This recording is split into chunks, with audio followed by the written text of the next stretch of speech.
Chiamiamo così la seconda batteria.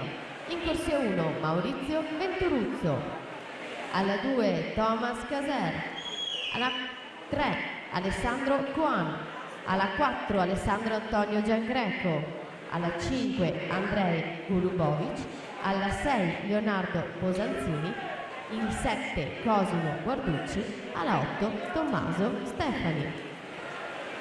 E quindi ho aperto un attimo quella che è la tabella dei record della manifestazione a Riccione, 2:20:91 di Cristian Mantegazza per i 2 run a primo anno. Insomma, abbiamo visto un 2:25:01 qui alla mattina in batteria il 5 gennaio.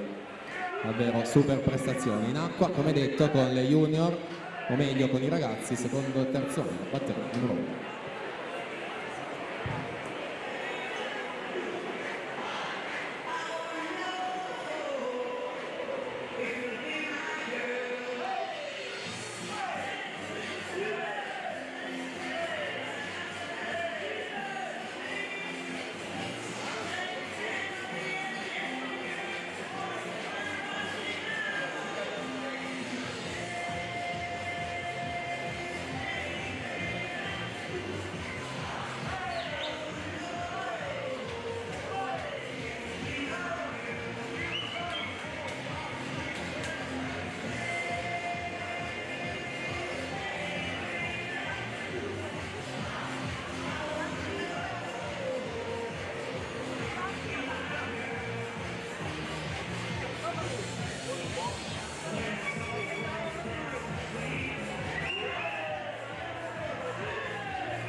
(2:54:84), Danilo Protic vincere la batteria 1, partenza numero 2.